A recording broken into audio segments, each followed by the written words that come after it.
Oi, gente. Você acabou de entrar na frente dele. Aparece. Tá permitido. Olá, pessoal. Vamos começando a nossa live hoje. Olá, Maria Luísa, tudo bem? A Mônica, seja bem-vinda. Vamos entrando então, gente, para a gente fazer essa live bem legal. Oi, Sofia, seja bem-vinda.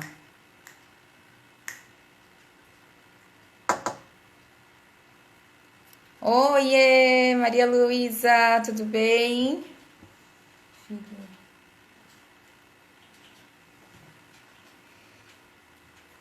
A Mônica, minha cliente querida.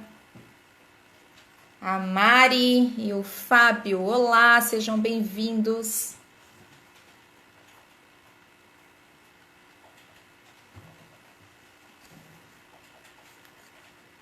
Gente, então é isso, tá? Eu já vou chamar a Elisa, mas o nosso tema hoje nós vamos falar sobre as perdas e lutos na família.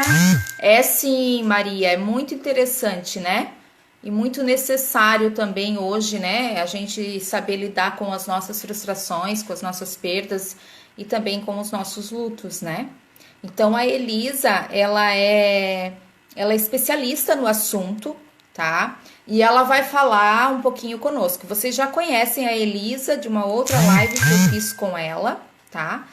E não sei se vocês lembram, mas ela vai estar aqui novamente conosco. Tenho certeza que vai ser um bate-papo bem legal, tá? Então eu queria pedir, antes de eu chamar a Elisa, eu queria que vocês já começassem a clicar ali no coraçãozinho, para a gente já acionar as pessoas dos nossos contatos para virem para essa live participar conosco, tá?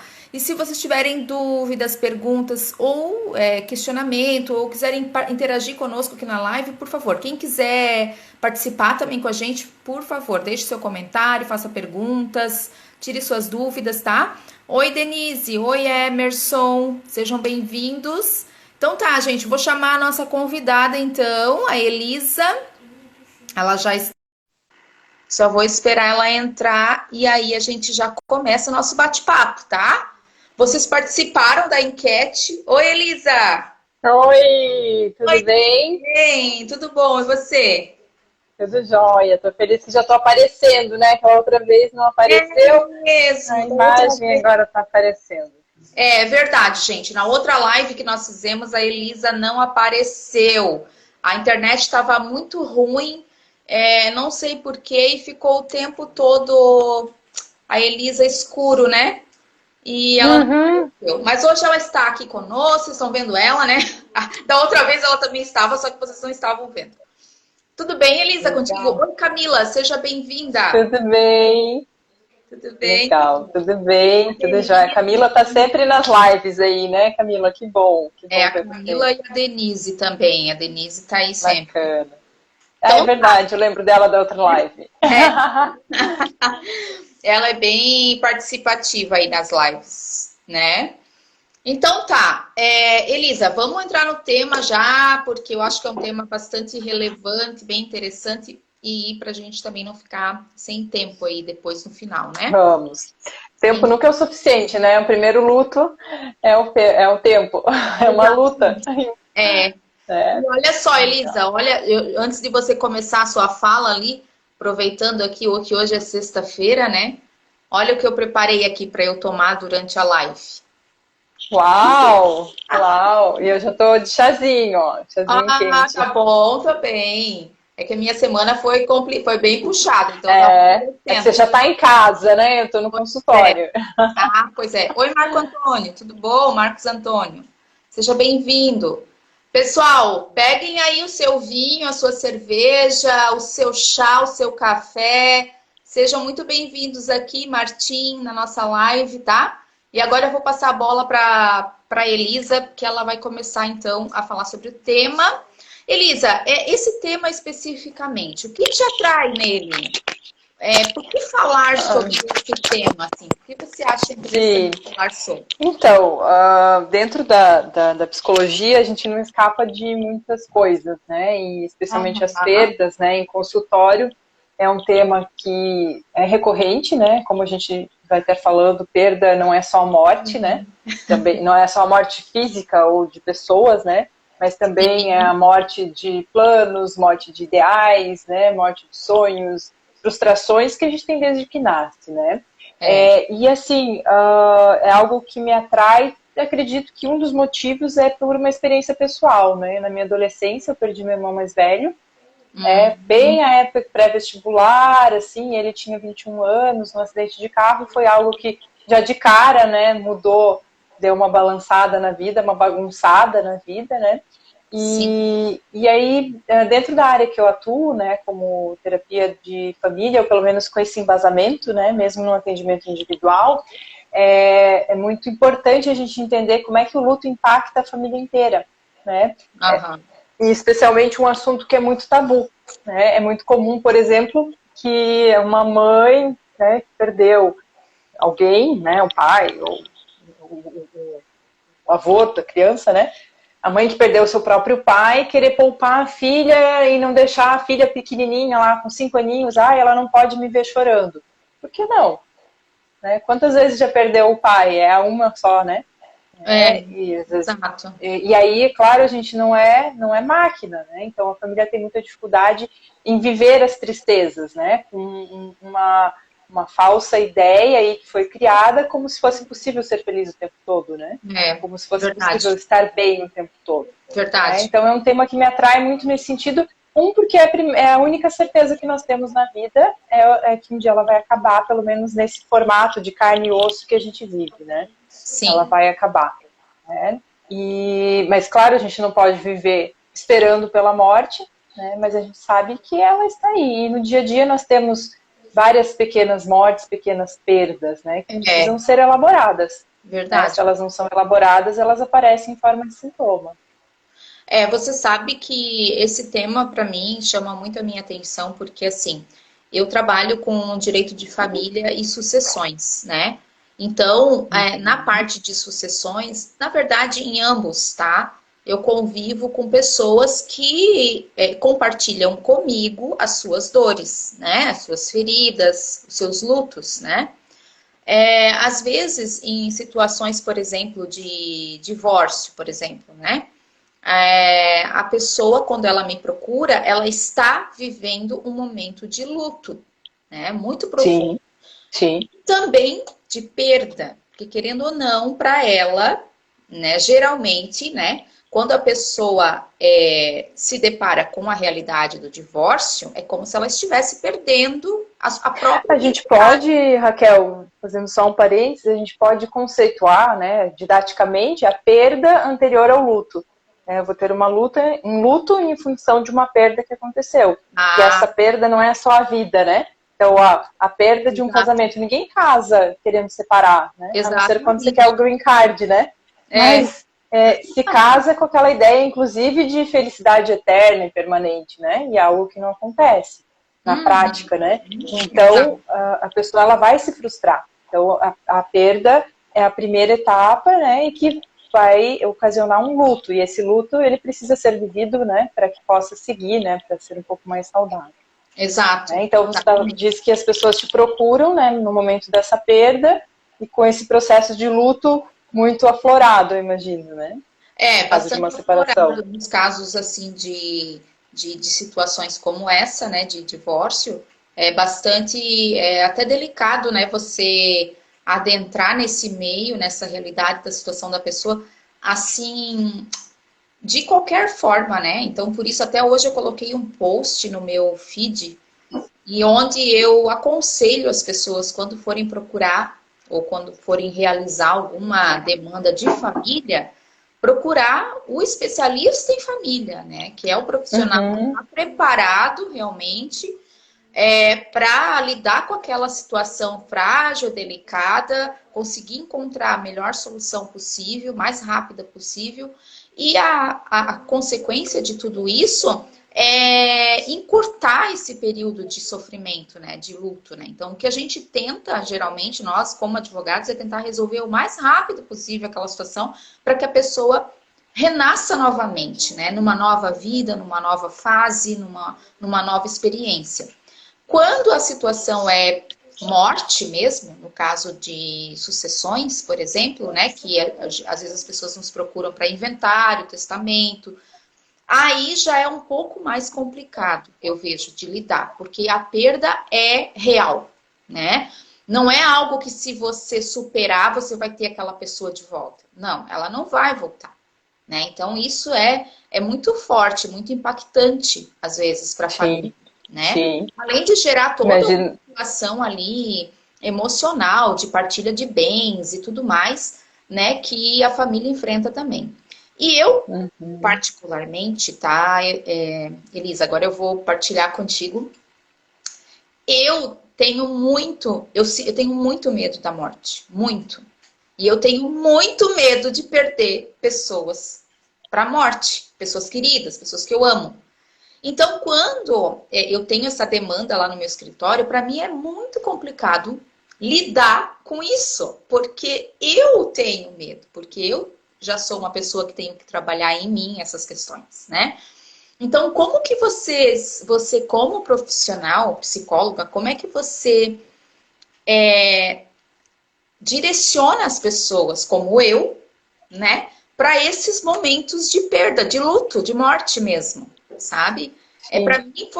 Para mim divórcio eu tirei de letra. Agora, morre alguém próximo a mim, nossa, meu Deus, para mim é um luto eterno, assim. Eu fico realmente muito mal. Às vezes até por anos sonho com a pessoa, choro pela pessoa. Então é uma questão. Eu não sei se chega a ser natural. Eu acho que o natural é aquele luto temporário, mas não, né, o prolongado. Sim. É uma questão bastante aberta, né? Mas muito interessante a questão que você está fazendo, né? A Marilda está nos assistindo, colega psicóloga também, ela colocou uma coisa interessante do que é a perda, né? Que o quanto a perda ela é frustrante porque você está perdendo um investimento, uma dedicação, né? Seja no caso de um divórcio, seja uma empresa que fechou, seja algo que, entre aspas, não deu certo, né? Um trabalho, né? Por que eu coloco entre aspas? Porque vem muito essa ideia, né? Essa cultura que a gente tem que ser feliz o tempo todo, tem que dar tudo certo o tempo todo. E não tem, os ciclos se fecham. Né? Então, a morte em si, ela é um fechamento de um ciclo. Né? Tem um lado, assim, bastante objetivo. E quando você fala, né, eu não te conheço muito, né, Raquel? A gente tem conversado nessa segunda live, né? Tem sido muito bacana. Mas a impressão que me dá é que você é uma pessoa muito prática. Né? Tipo, não deu, vamos lá, bola para frente, vamos partir para a próxima, organizar o que deu e vamos caminhar. Né? Quando não envolve morte, ok. Né? Agora, quando envolve a morte mesmo de uma pessoa, né, a emoção, ela transborda, né? Ela pode... A praticidade pode não ser o suficiente, né, para lidar com isso, né? E aí é muito particular, né, a forma que isso é vivido por cada pessoa, né? Tem pessoas e também depende o luto, né? Por exemplo, eu vou pegar um exemplo do que aconteceu comigo, né? Quando eu vivi o luto a primeira vez, uma perda real, né? Perda em termos de morte, né? Não que as outras não sejam reais, mas uma perda de morte, de perder um irmão, né? Eu com 17 para 18 anos, ele com 21, foi um impacto imenso na família e tudo mais. Então, a forma que isso me impactou foi lá na adolescência. A forma que impactou a família, né? Minha mãe ficou depressiva, né? O quanto isso foi pesado, eu entrando numa faculdade, né? Uma faculdadezinha básica, assim, né? Que nem mexe com a gente, de psicologia, né? Né? E todo um contexto. Mas até é natural, né? Porque cada pessoa vai sentir de uma forma diferente. Sim. Todo mundo vai ter a mesma intensidade. E a mesma pessoa, ela vai sentir de forma diferente em outra etapa da vida. Então, alguns anos atrás, eu perdi uma tia muito querida, irmã da minha mãe, uma pessoa muito importante, e que para mim deu muito a sensação que era uma segunda mãe. E a forma com que eu lidei com essa perda foi muito diferente do que lá na adolescência. Né? A forma que eu pude me aproximar disso, lidar, né, até mesmo com um conhecimento, embora não tinha um conhecimento profundo de luto, né, mas eu vivenciei isso de outra forma. Então, a tua pergunta é muito no sentido de como preparar, né, tem a resposta disso, para mim, passa por uma questão bastante filosófica, da consciência da nossa finitude como ser humano, né, consciência de que o ciclo vai fechar, né, nós temos uma cultura de negação diante da perda, né, embora algumas pessoas temam muito, né, mas essa negação, por trás disso, essa pessoa que tem muito medo, por trás disso é como se pudesse viver sem que houvessem as perdas, né, mas não pode. Isso não faz parte da nossa realidade. É a realidade que as perdas vão acontecer. Exato. E aí, como se preparar, né? Quando a gente fala agora em relações numa situação mais individualizada, né? Que tipo de perdas que são muito difíceis de elaborar? Quando tem muitas pendências emocionais, né, entre a pessoa que ficou e a pessoa que partiu. Então, uma boa situação dentro do possível é deixar as coisas bem resolvidas, né? Não deixar essas pendências. Tem pessoas que já sabem, né? Vamos pegar simular uma situação. Eu tenho uma dificuldade enorme com meu pai, a gente é meio brigado. Isso vai se arrastando por anos. Por quê? Porque eu não posso me aproximar dele e lidar com essa relação e aproveitar enquanto está aqui, enquanto é possível lidar com essa relação.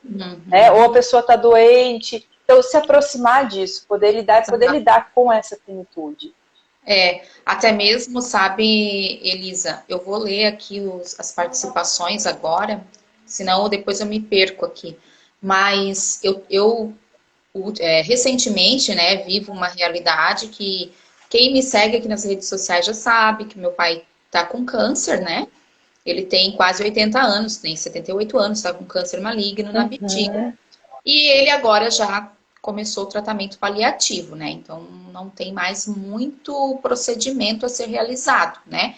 Então, agora ele tá na radioterapia, vai finalizar com a químio e o tratamento paliativo. Então, quando a médica me falou, até ela é minha amiga, a Andréia, ela me segue aqui também, não sei se ela tá aí na live, mas ela conversou comigo sobre o tratamento paliativo, sobre o que ser isso. Na minha cabeça, de pessoa leiga, era como, vou meio que me preparar para a morte, né? Que vai chegar. Mas, na verdade, é você poder disponibilizar para aquela pessoa a melhor qualidade de vida possível, né? Para que ela possa viver bem até chegar o seu momento, né? E prolongar também a vida dela, sem muito sofrimento, né? Então, assim, você parar para pensar sobre isso é difícil. Quando uma pessoa vem no meu escritório e diz assim, olha, doutora, eu quero fazer um testamento, né? Mas eu não sei por onde começar. Então, já tiveram pessoas que me falaram assim, eu não consigo colocar no papel, porque eu tô falando da minha morte. Como é que eu vou colocar no papel como vai ser depois da minha morte, né? Então, é um pouco complicado mesmo. E eu, na minha situação, até o meu pai também já me pediu para realizar o testamento. Eu comecei a redigir, eu como advogada posso fazer isso tranquilamente, né? Mas quem disse que eu terminei? Isso já faz alguns... E vamos falar a verdade, né, Raquel? Ser advogada de si mesmo, ou nesse caso da família, não é a melhor das situações, né? Exatamente. Porque não é só um papel, né? Porque envolve um monte de emoções. Você está ali, né? Você está envolvida naquela realidade. Então, daí eu percebi, eu entendi por que os meus clientes têm tanta dificuldade de fazer testamento. Né? E testamento empatia, né? é um instrumento tão benéfico, porque ele, de certa forma, pode acelerar o processo de inventário. Nossa, muitas vezes muito, precisa do inventário quando se tem um testamento, dependendo do caso, claro. E você também já meio que previne aquelas brigas, né, durante o processo. E as pessoas têm muito receio, medo de realizar esse tipo de procedimento. E eu não entendi até então. Então, hoje eu já consigo entender um pouquinho melhor como realmente é difícil falar da morte, principalmente quando a morte se refere à sua ou a alguém querido, né? Então, a Maria Luísa colocou assim, ó. Deixa eu ler aqui os comentários. Importante diferenciarmos o medo tido como normal, aceitável, para a fobia de perder alguém. Né? Uma coisa é você ter medo, outra coisa é você ter fobia, né? Você É o medo descontrolado, né, daquela situação. Sim, A sim. Denise, a Denise colocou assim: situações de sentimentos semelhantes a não passar no vestibular, não passar por um processo seletivo, a demissão depois de anos na mesma empresa, o fim de um namoro, mas o mesmo sentimento, perda. São várias situações e o sentimento é o mesmo, né? Como lidar com duas situações sobre a perda de algum familiar? Morte. Depende também da situação. Uma morte já esperada e uma morte inesperada. É. No caso da morte, tem aquela morte que é por acidente, por exemplo, né? Que você não espera, de uma hora para outra a pessoa morreu. Às vezes é uma pessoa jovem ainda, cheia de saúde e tal. Né? Às vezes é teu filho, por exemplo. Né? Sofreu um acidente, Uhum. é uma situação. E a morte da tua mãe, que já tem lá 80 e poucos anos, que já estava bastante debilitada, frágil. Você vai sofrer igual, eu acho, mas eu acho que o impacto é É. maior numa situação do que na É outra. muito difícil de quantificar isso, né? Mas a Sandra, nossa tendência. desculpa, Elisa. A Sandra, minha amiga, entrou aqui, Sim, faz sim. tempo que eu não vejo ela. Tá. Eu achei que você ia comentar mais alguma coisa. Independente do tipo de morte, ela vai ter um impacto, né? Ela vai ter um impacto muito semelhante. As etapas, né? Que a pessoa passa de negação, de revolta, de procurar um culpado, né? De barganhar, de viver a tristeza e depois de seguir. Né? Resumidamente, são essas as etapas do luto. Só que quanto mais próximo a pessoa está de fechar o seu ciclo, né? Ninguém espera conscientemente, racionalmente, que a mãe ou a avó viva para sempre. Né? Ah, Mesmo que deseje, a gente não espera isso, a gente sabe, mas a gente não espera a perda de um filho, né? Quando interrompe abruptamente aquele ciclo. Então, tende a ser mais difícil a elaboração da perda. Né? Mas não quer dizer que mesmo, você trouxe de exemplo a situação com seu pai, vocês estão elaborando esse luto, né? Aos poucos, estão tendo a oportunidade de viver com ele, de ter pequenas despedidas, e principalmente de viver o hoje, né? E viver essa questão da sim. convivência, né? Do ser e não do ter, né? Nada importa o que foi acumulado em bens, né? Mas a convivência de vocês, essa questão do vínculo, né? Isso pode preparar para uma perda com menos culpa, né, como alguém já colocou, né, com menos remorso, com uma convivência Isso, mais agradável. E exato. qual a melhor forma de lidar com a perda? É viver a dor, é viver a tristeza que ela traz. É viver o luto, Né? né? É viver o luto. Eu costumo dizer que é muito comum que a gente faça uma luta contra o luto. Né? E a gente tem que parar de lutar. Né? Tem que parar. E aí, qual é a sensação? Eu tive muito essa sensação, tanto com perdas grandes quanto com pequenas perdas. Né? Semana passada, eu gosto de correr, né? Até para esvaziar um pouco a cabeça. Semana passada eu fui correr e tropecei na avenida, assim, naqueles olhos de gato, lá naquelas lajotas, e me Aham. espatifei no chão. Ralei o joelho, foi mais o joelho que machucou e o meu dedão do pé ficou uma batata, né? Ai, Ficou super Jesus. inchado. E, ok, mas a hora, daí eu tinha desviado um carrinho de bebê e aí a pessoa veio me ajudar, a mulher veio me ajudar, queria me ajudar, um casal também. Eu, na hora, eu quis sentar, me centrar, olhar, né, ao meu redor, né, me recompor, mas a sensação que me deu, assim, como a gente é um saco de ossos, né? A gente não é nada, não é nada, Nada. vira o pó. A gente é muito acostumado a lidar com ou querer, né? Sempre estar bem, sempre ser forte, lidar com as nossas possíveis fortalezas. E temos pouca oportunidade ou pouca cultura em lidar com as nossas limitações, em entender a finitude, o que não significa viver sempre com medo da morte, né?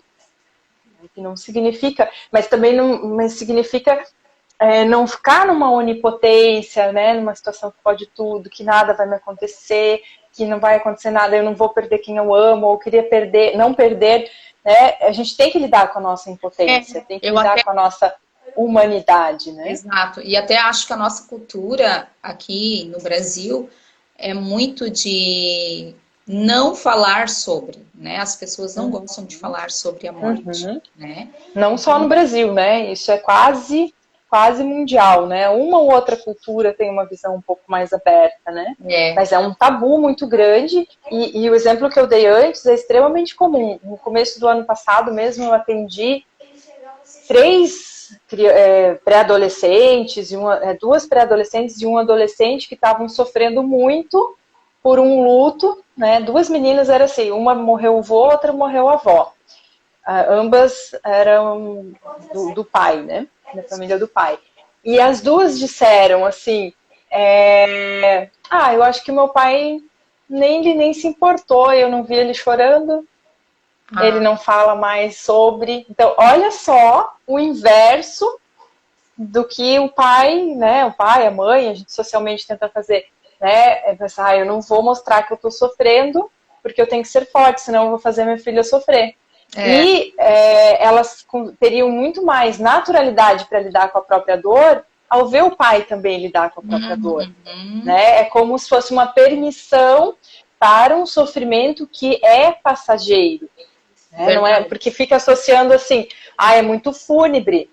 Como é que eu vou estimular a minha filha a sofrer se não está estimulando? É uma realidade, é uma situação e está mostrando que você é de carne e osso. Exato, né? Exatamente. Cada um manifesta de uma forma, um chora, o outro fala, né? Elas até diziam assim, mas ele também nem fala dela, parece que nem está sentindo falta, parece que nem gostava. Claro, dentro de uma interpretação de um pré-adolescente, que é parcial, né? Que ainda não tem toda aquela maturidade. Então, o que vai favorecer o processo de luto é entrar em contato com a sua dor, né? É entrar em contato com essa finitude, com essa limitação, porque a gente vai na contramão ao que tem hoje, a gente tenta ter o controle de tudo, e a pandemia deu um chacoalhão geral, né? Exatamente, é verdade. A pandemia, na verdade, acho que ela meio que nos fez pensar, né, refletir em muitas questões, né?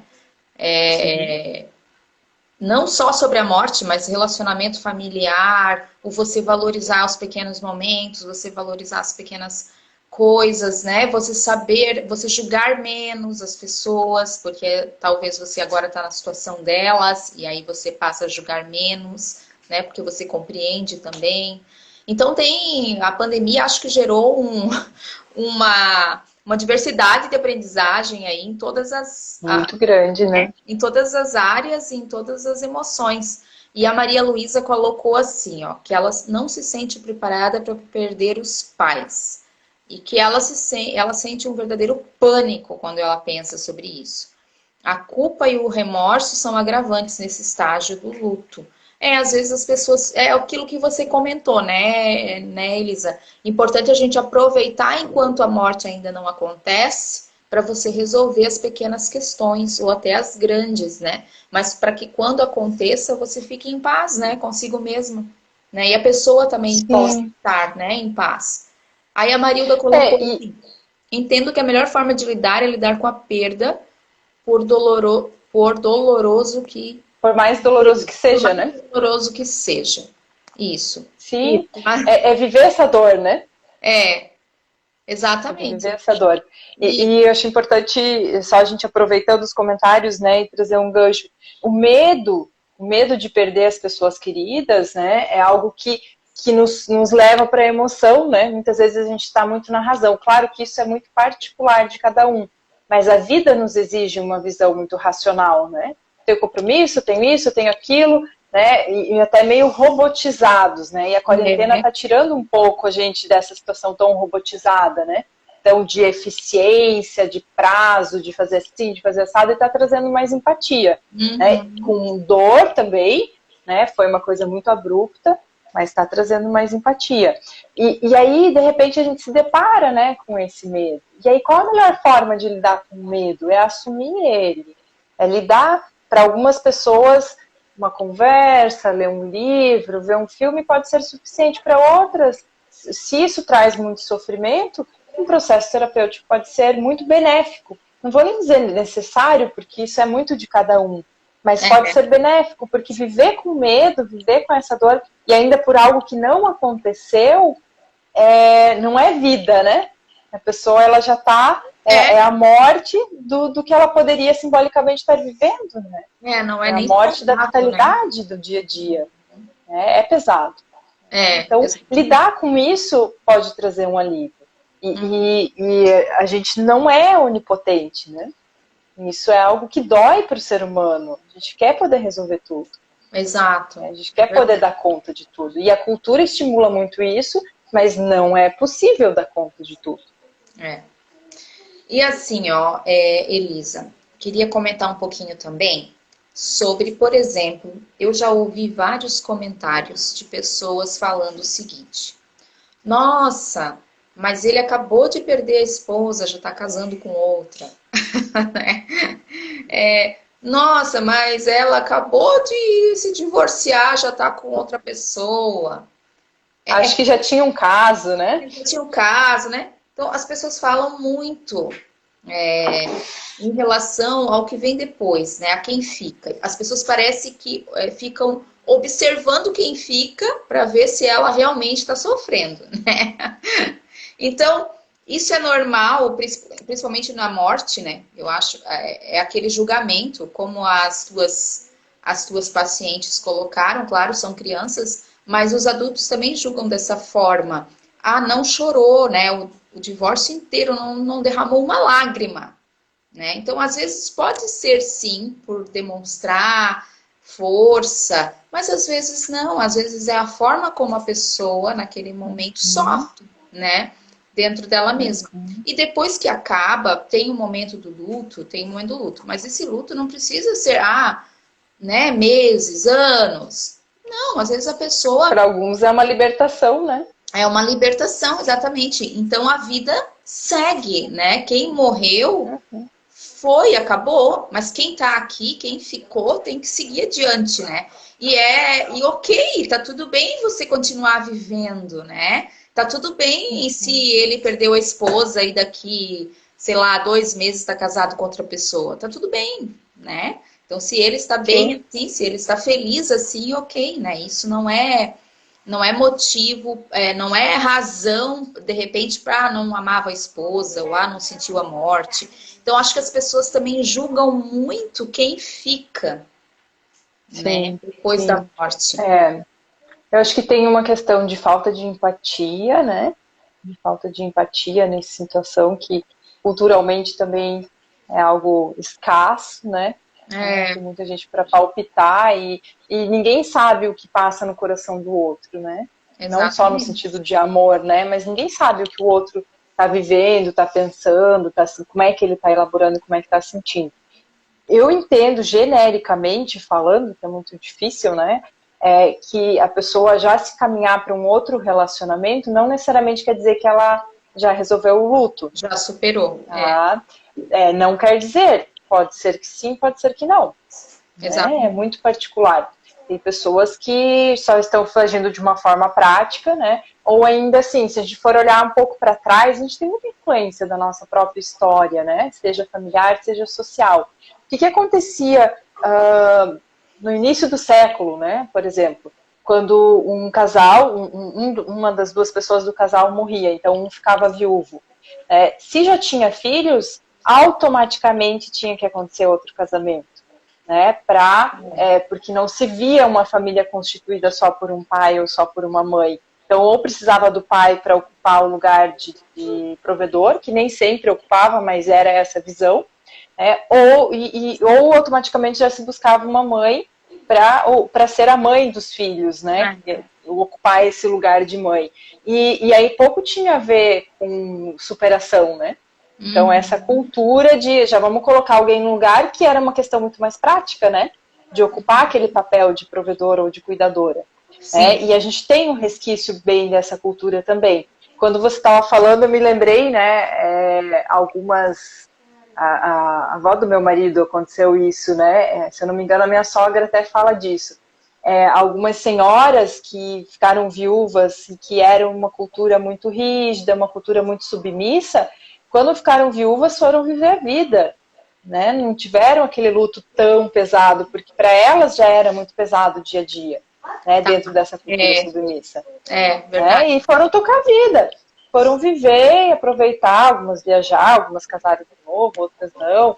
Né? Tem um outro contorno disso, mas é bastante particular essa situação. E a pessoa poder partir para outra dá uma possibilidade de superação, mesmo que ela não tenha ainda feito toda a superação, e é necessário. Eu acho que tem um ponto que é bem importante tocar, Raquel, que assim, tem famílias, tem pessoas que não dão conta de se despedir, falando de morte. Né? Precisa que haja a despedida, e a despedida não é só no ritual, né, de velório, de enterro, né? E nesse momento ainda está uma questão mais delicada ainda, né, devido à pandemia. Sim. Mas aquele ritual de internamente poder se despedir. Por exemplo, tem famílias que mantêm, né, os objetos das pessoas, né, que a gente não está falando de, eu quero uma coisa de recordação, aquela coisa de carinho, né, eu mantenho o guarda-roupa com todas as roupas, o quarto, isso, aquilo, né, toda essa situação que é como se a pessoa ainda tivesse lá, ou como se em algum momento ela fosse aparecer. E essa é uma situação muito normal do luto, né? A gente demora um tempo para se acostumar que a pessoa não tá. Quando aconteceu com o meu irmão, ele morava em uma cidade e eu com minha mãe e meu outro irmão em outra cidade. Morava em Curitiba e ele em Cascavel com meu pai, com outras pessoas da família. E por muito tempo, quando tocava o telefone, em época de telefone fixo, né? A gente sempre, aquele sentimento era muito forte. É ele. Daí a razão vinha dizer, não é. Não tem como ser ele. Então precisa fazer esse corte, precisa viver, encarar a realidade. No seu tempo, não tem uma regra, tem que ser um dia depois, um mês depois, vai ter o tempo, mas isso precisa ser feito. Que vai favorecer que o processo possa andar, que a vida possa andar, possa continuar. Quem ficou tem a missão de viver bem dentro do possível. É verdade, é verdade. Gente, quem está nos assistindo, vocês já perderam alguém importante da vida de vocês? Já passaram por esse momento de perda, de luto? Se sim, coloquem uma mãozinha ali, um positivo para nós aqui, que a gente vai citar aqui as pessoas que já passaram, né? E se puderem também compartilhar como foi esse momento, como vivenciou isso, tá? Eu hoje lá nos meus stories, eu coloquei algumas enquetes lá justamente para falar sobre essa questão. E aí foi muito interessante o resultado, sabe, Elisa? Porque,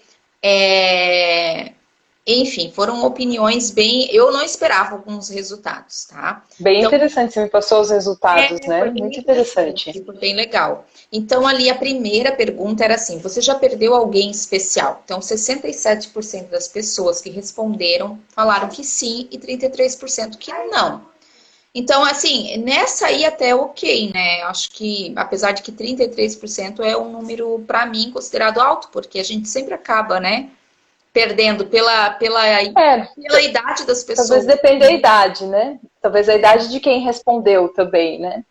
Tem então, gente que tem os avós vivos, né? Depende bastante. Se a pessoa é mais jovem, é possível, né? Não ter perdido ninguém.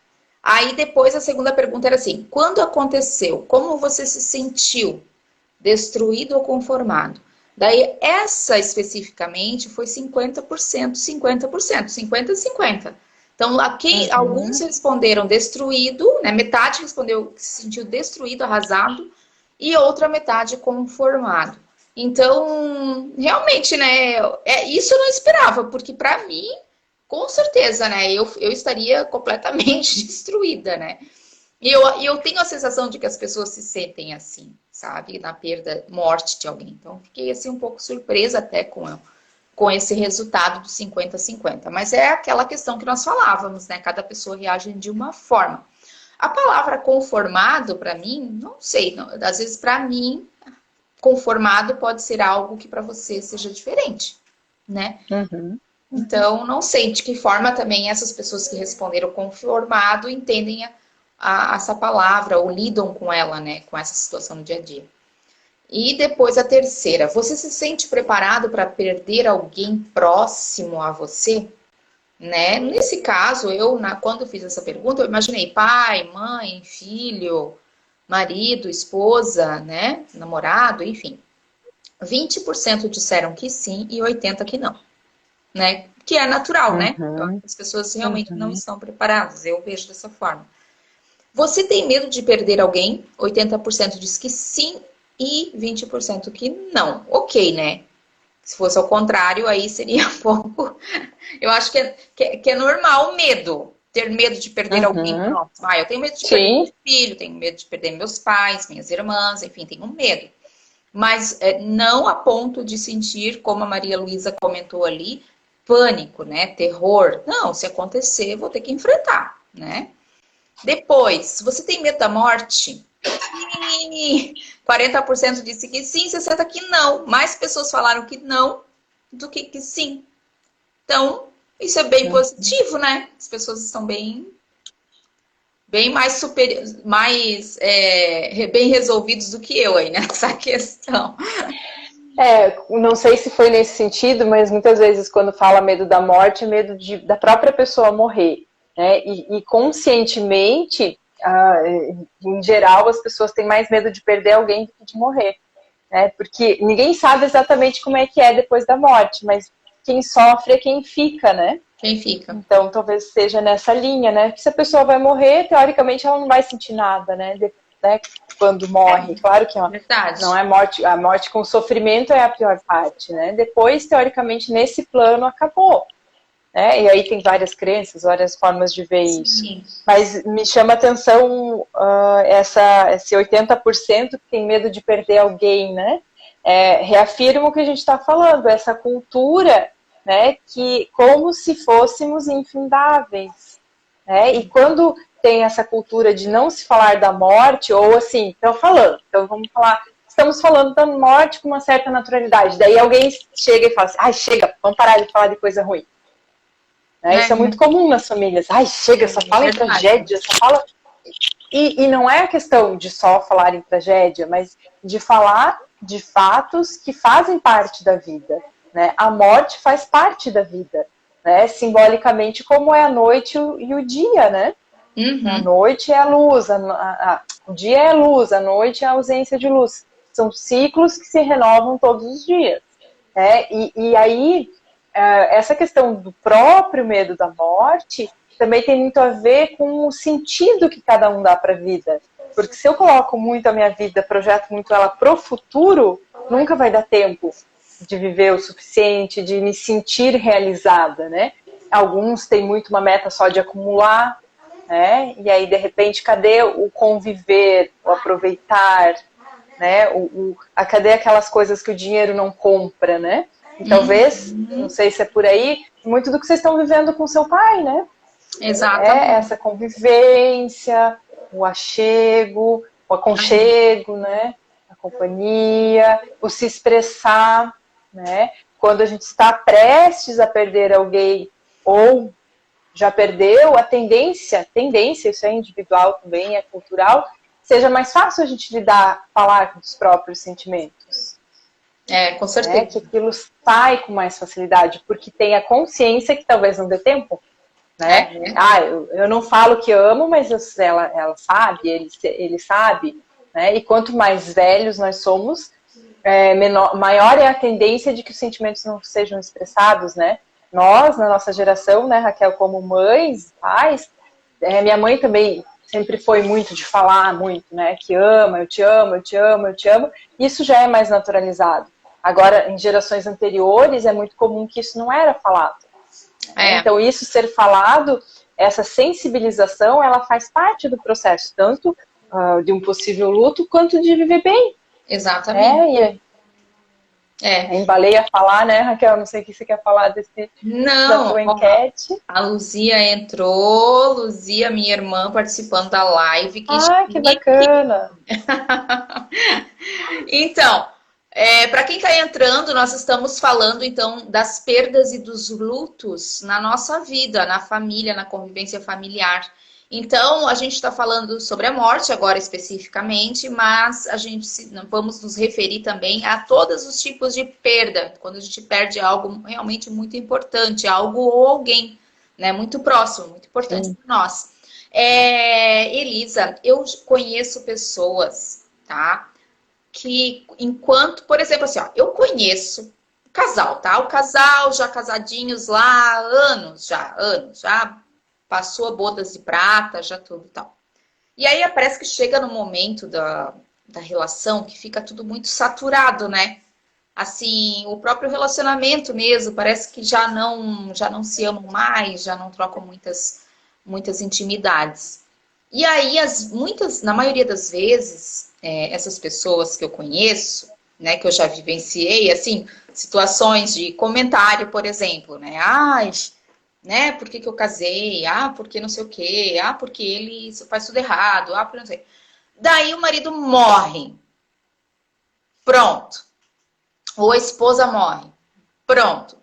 A pessoa parece que depois da morte, aquela pessoa que foi se tornou a melhor pessoa do mundo. Assim, de uma hora para outra voltou a amar, voltou, tem saudade de novo. Ah, era um ótimo marido, era uma ótima esposa.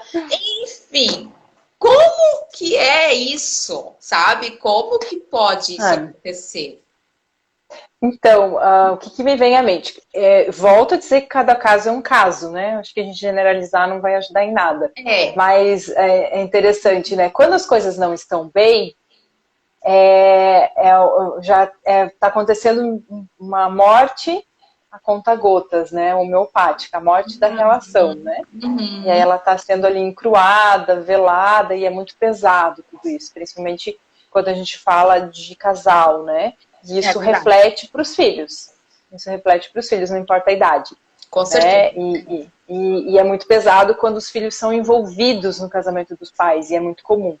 Né? Os filhos não têm ex-pai e ex-mãe, né? E muitas vezes vem essa ideia de ex-pai e ex-mãe, porque meu pai que estava errado, eu estou concordando com a minha mãe, então eu tenho muita raiva do meu pai, mas ele foi um marido que não ficou adequado, mas não tem nada a ver com o pai. Ou vice-versa, né? Uma esposa que não foi adequada. Ou às vezes até um amigo, uma amiga, né? Se brigavam muito, viviam de cara virada. Daí depois morre, meu Deus, né? Era a melhor pessoa do mundo. Vira santo. Então eu vejo que tem dois aspectos. Um aspecto é assim, é a cultura da não resolutividade de problemas, né? Nossa cultura brasileira, ela é muito não assertiva, né? É o passivo-agressivo. Então, eu tenho um problema com a Raquel, eu vou conversar com a Natasha. Natasha que colocou a gente em contato, né? Sim. Porque se eu falar para a Raquel vai ficar chateada, né? Essa é uma cultura, né, do passivo-agressivo. Então, eu estou agredindo você passivamente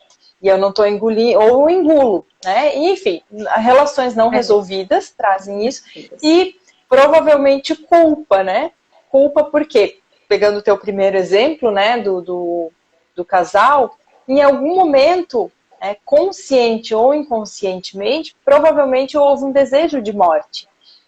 E aí vem uma culpa, vem um remorso, vem uma infinidade de coisas difíceis de lidar. E o desejo de morte é algo que é humano, ninguém é santo. Exato. Muitas vezes a gente pode até ter um desejo de morte, assim, eu queria que morresse essa relação, né? Essa coisa ruim, mal resolvida. Né? Como também é no caso da separação. Às vezes eu não quero me separar daquela pessoa, do meu marido, eu quero me separar das manias dele.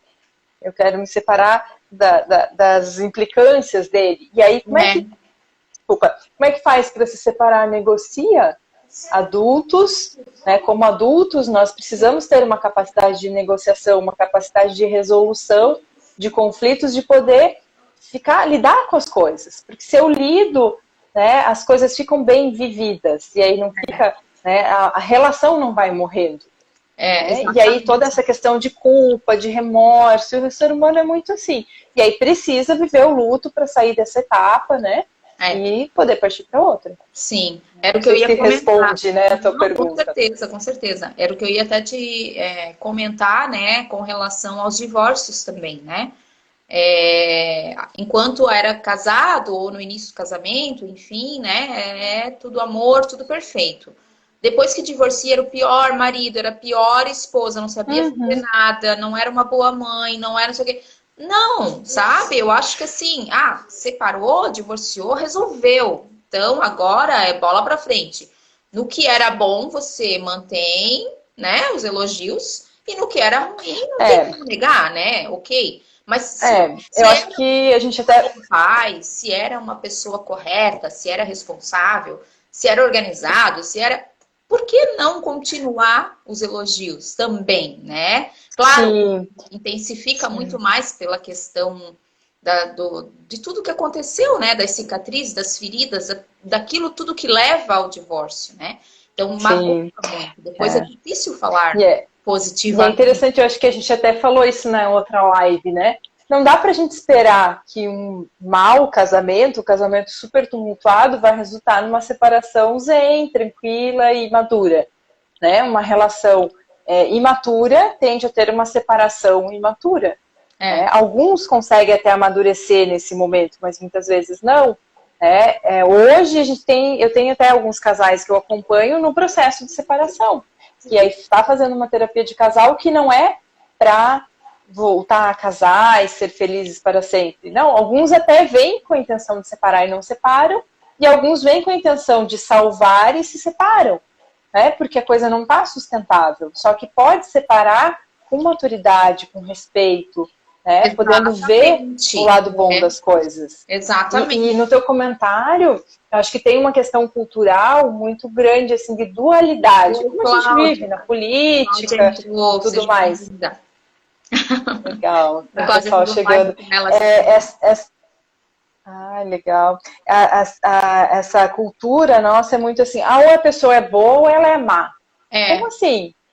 Né? Ou é uma pessoa correta ou é incorreta. Depende em quê.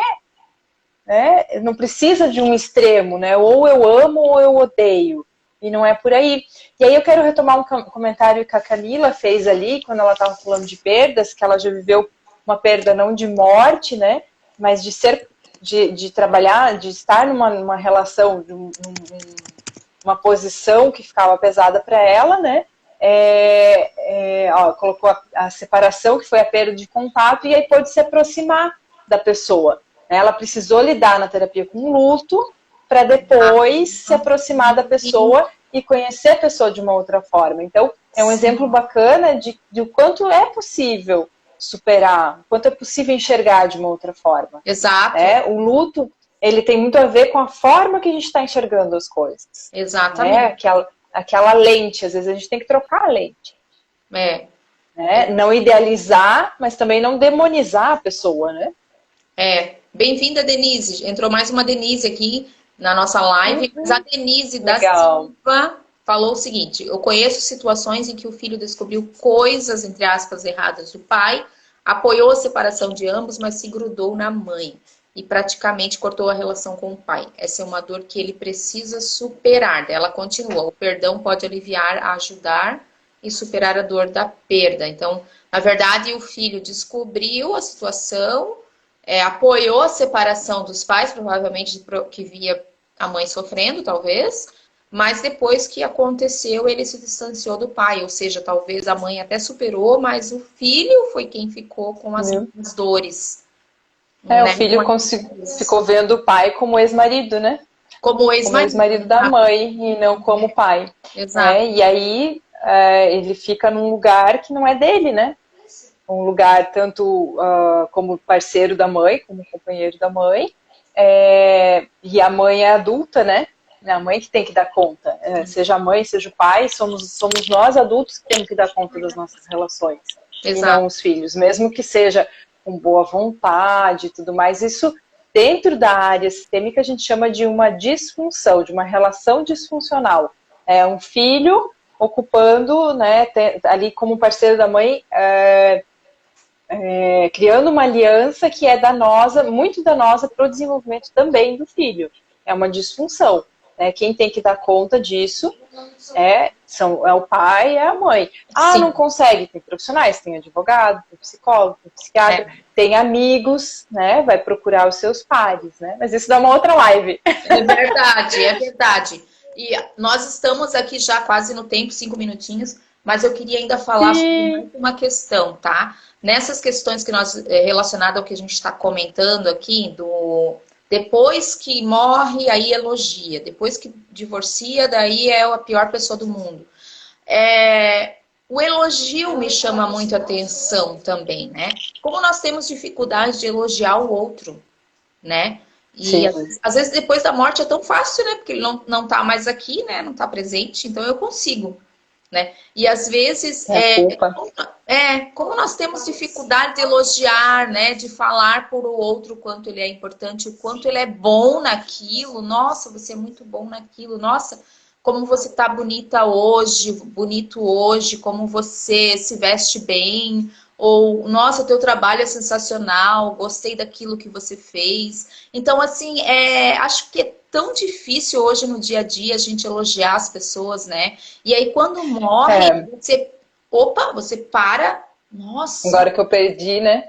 mas Agora que eu ela perdi. faleceu, nossa, mas ela fazia tanta coisa legal, nossa, mas ele era tão, né, companheiro, tão, né? Então, assim, é engraçado, né? Mas a gente tem essa dificuldade, né? De falar coisas boas Sei, do outro. sei. Então, aí mais uma vez a gente entra na questão cultural, É, né? Enquanto culturalmente, né? Muitas vezes é difícil entrar no elogio. São crenças, né? Não sei se para você é comum essa frase, mas elogiar estraga.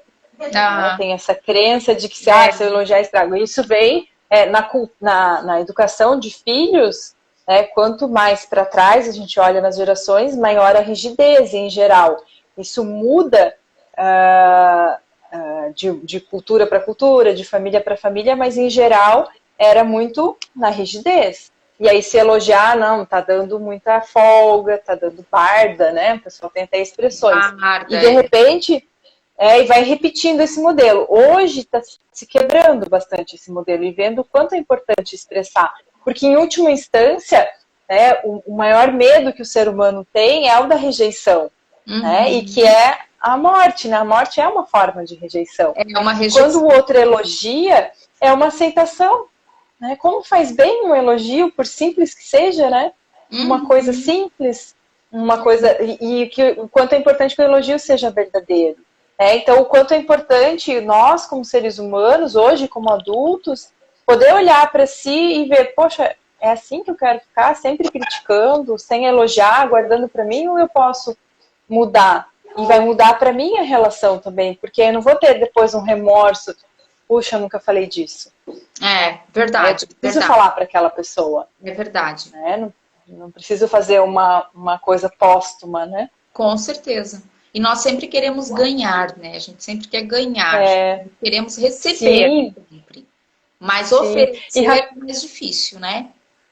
E é uma troca, né? Algo que flui muito. E Raquel, eu acho que a gente está bem no finzinho, né? Bem, faltam 2 minutinhos. Bem, tem 2 ainda. Foi muito legal, tá todo mundo dizendo que foi muito legal, que bom. Que bom, foi, né? E assim, Raquel, eu quero mais uma vez te agradecer o convite, agradecer a parceria, muito gostoso conversar com você, né? Te elogiar, né, verdadeiramente essa tua atividade, né, no Instagram, de estar colocando coisas, mexendo, trazendo sempre lives, né, querendo trazer assuntos que sejam relevantes para as pessoas, né? Então, parabéns aí pelo teu ativismo. Obrigada. Né? Foi um prazer, né, falar com vocês, né, com você, com esse público muito gostoso aí que está gostando. A Sandra está elogiando também, dando parabéns. A Denise, beijos, Raquel. Nos falamos outra hora, vou dormir. Gente, e assim, só terminando a minha fala, sintam as emoções, sintam as perdas, porque daí o buraco é menor, né? A gente se permitir sentir, alivia, né? Porque vai passar. A tristeza vivida é tristeza que passa. E aí dá espaço para alegria. Exatamente. É verdade. E que bom, né, quando a gente tem pode viver o luto, né? A gente tem essa oportunidade de viver o luto, né? Tem pessoas que não conseguem, né? Por algum motivo. Mas a pessoa que se permite, né? Todos podemos. Talvez alguns não dão conta. Exatamente. Então tá, Elisa, mais uma vez, muito obrigada, né, pela tua disponibilidade. Sempre muito bom falar com você. E Obrigada. pode contar comigo também para o que precisar. E vamos em frente. Estamos junto aí. Qualquer dia a gente faz outra live, hein? Tá bom, obrigada. Um grande abraço, um ótimo fim de semana. Ó, meu Boa vinho. noite. Sabei, ó, não enchi Oh, que delícia. Ótimo fim de semana aí. pra você também. Tchau, gente. Tá Obrigada pela bom. participação de todos, tá? Fiquem com Deus. Boa noite, bom fim de semana. Tchau, tchau. Boa noite. Tchau, tchau.